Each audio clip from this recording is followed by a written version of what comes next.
Hey everyone, how y'all doing? I'm back with another video. This is Romeo of Talk Your Issue Romeo. Today we're gonna be going out there to the 5 acres to look at the drop hole we did to see how it turned out. Like I said, we probably could have did it a little bit better, but we did learn a lot from that experience. So we're gonna ride out here and look at the drop hole slab we did, and also we're gonna move the shed today and anchor the shed down out there on the slab. So appreciate you guys watching, man. Make sure you guys like, comment, share, subscribe, all of that, and I'll be back with you in just a minute.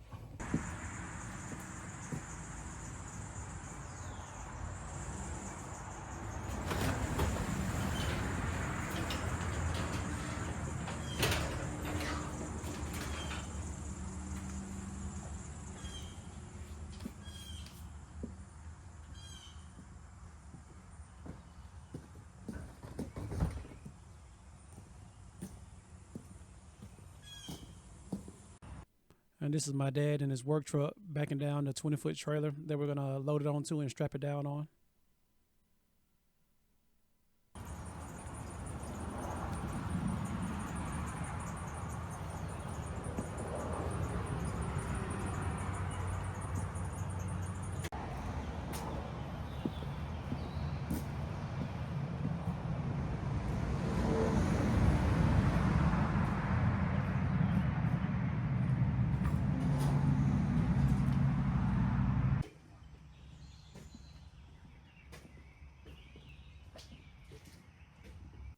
And this trailer, I mean not the trailer, but the shed doesn't weigh very much. It's mostly tin.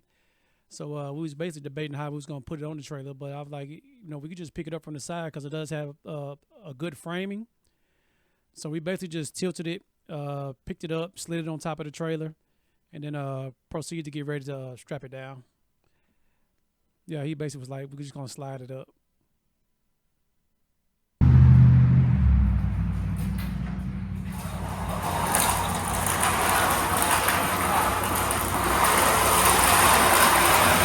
I really, I really got to work on my technique because it looked like I was struggling right there, but I wasn't. Like, it's not heavy at all. I think it just, I'm tall and I had to bend down low, so it make it look like I was struggling, but I wasn't struggling at all. I was actually fine, and it actually went on the trailer like really easy.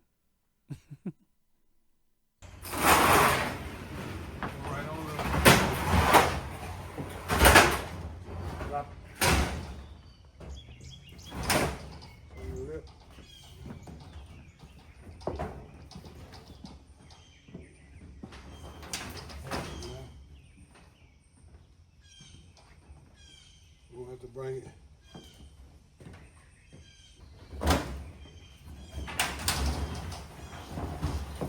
Said he wanted to slide it up some more. He didn't want it too far to the back, almost toward like the middle of the trailer, so we can strap it down.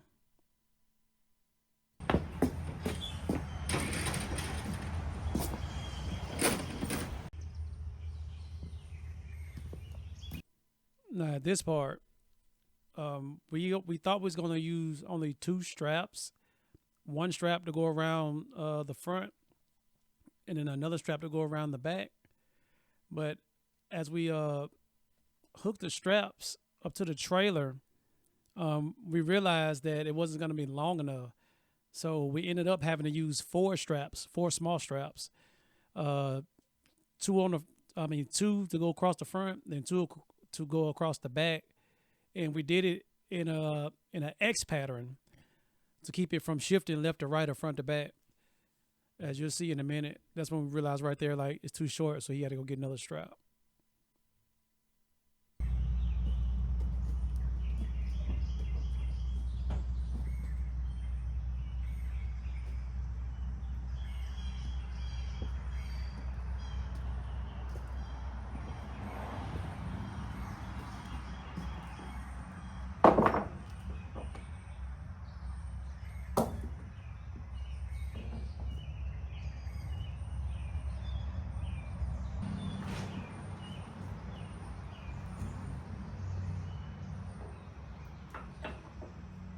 All right.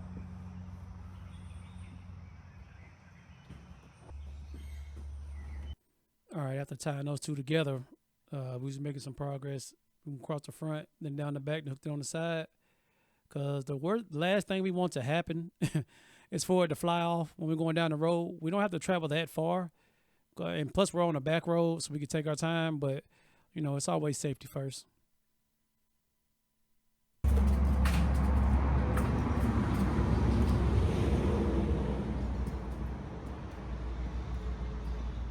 the other one, go back the other way.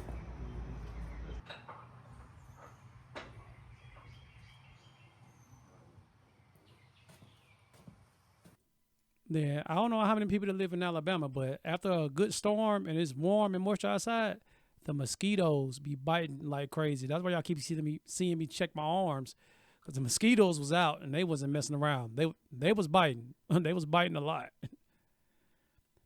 That's him there. I think that's when we went across the back. We had to strap the back down too. He had to go get another strap so we can crisscross it.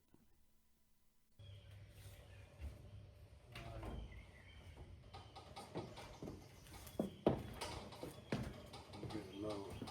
Easy to make it. Still long. Down. Crank that handle. Crank it.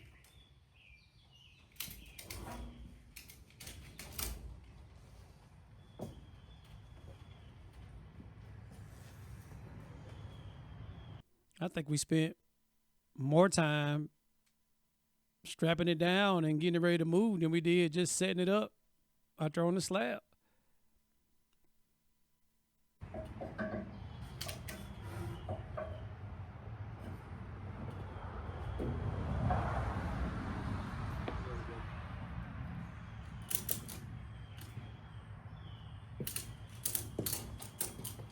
Yep. Pop gave it a couple cranks, making sure we wasn't pulling it down too tight. And shoot, we was ready to ride now. Ride through the countryside. Yeah, you had to tie the excess down so it wouldn't blow or get caught up in the wheel. He ended up strapping that second strap to the wheel weld over there anyway, because it didn't reach all the way to the back.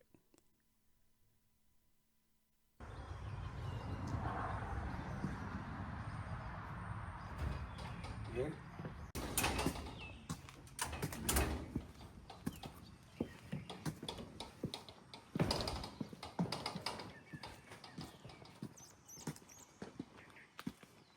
All right, we're locked and loaded. Man, has anybody been in Alabama? If anybody lives in Alabama, they know for the past 2 days it's been storming like crazy. So the humidity is like high right now. But you gotta love this country stuff, man. You gotta love the country view, the trees, the fields. You just gotta love it. It's something you just fall in love with. I love the country. We done made it to the gate now. Now you got to open the gate so we can get in there. Like I said, it wasn't nothing but a short drive. Something around, right around the corner. He put them stone lines up. This him coming across the COVID we put down. Like I said, it's a bumpy ride to get to the back. We're supposed to be getting a stump grinder to get some of the stumps up where we cut trees down. But there's nothing that my daddy work truck can't handle. Got the shed strapped down pretty good. He drove straight on to the back, no problem.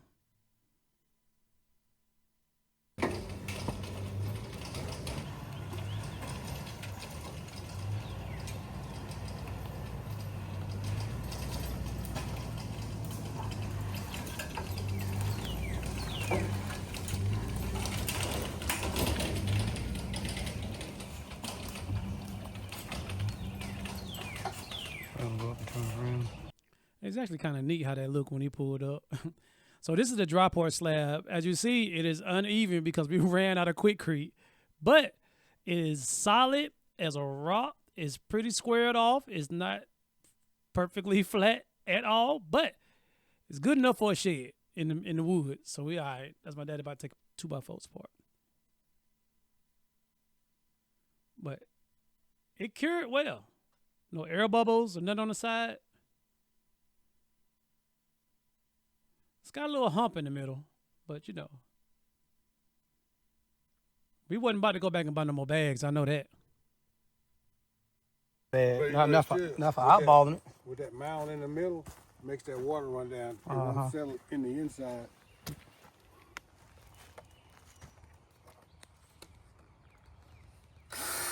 But for my first dry pour, I mean, It don't look too bad. I mean, don't be wrong. It ain't flat, but it ain't like crazy angle. So from a first dry pour, I know to make the pad smaller and have more quickcrete. We'd have had more quickcrete, that thing could have been flat, but it's all good. It's okay. It's good enough for a shed. Ain't nobody trying to live in it. Good enough for a shed.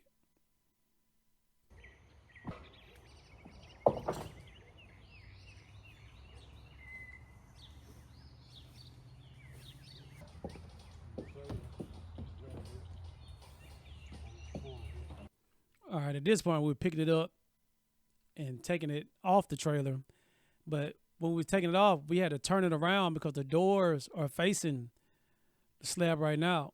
And with the way we want it to sit on there, we want the back of the shed towards the back of the woods and the front toward where we drive it. So we had to, we pretty much had to pick it up and flip it around. Wasn't no biggie. Always around. Have to turn it around.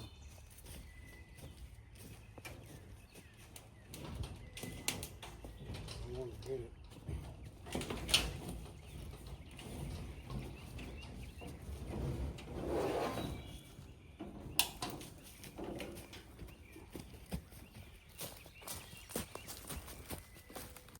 I really got to work on my carrying technique because it be looking like I be struggling. I'm not struggling at all. It's low to the ground, and me and my daddy are both 6 feet, or he might be. You think he like 6'1". I'm like 6 feet. So bending over low to the ground do something to your back. But after we sat it down, man, my vision's just starting to come together. Once we sat it there with the color of the shed and the slab, the dry port slab, my vision's coming together on exactly how I want everything to look.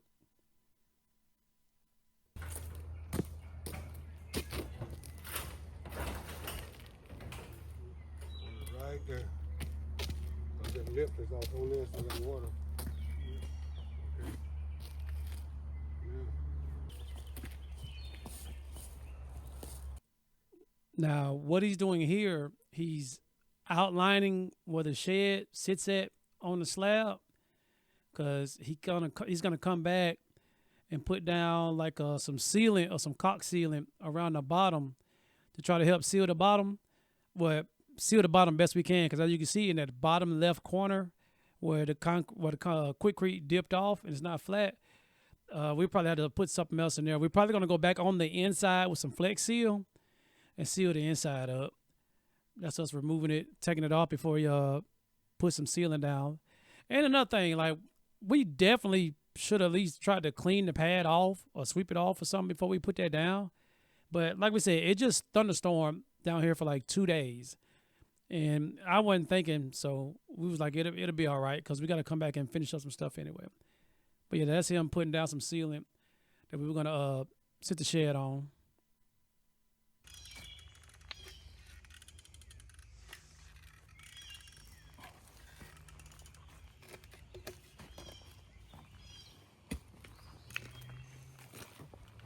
Now, I'm not gonna lie, I'm not 100% that was gonna work the way we wanted to, but I mean, hey, it's all about experimenting, having fun with it. So we like, why not? Let's just give it a try. It wouldn't hurt. Like I said, we gotta come back and reseal the inside anyway.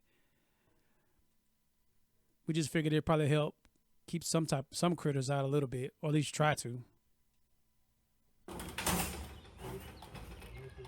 Back while we do it, we gotta hang off so the water don't go in there.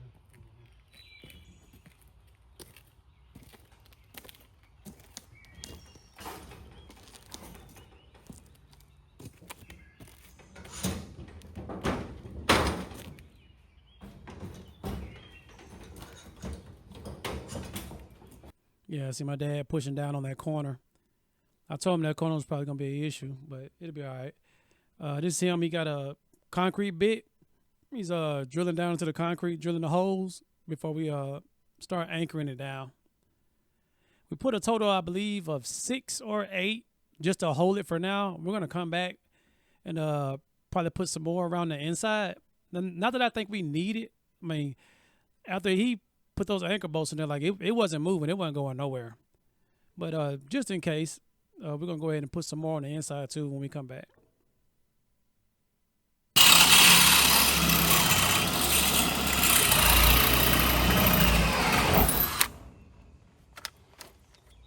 Shit. Punch it. I ain't gonna lie.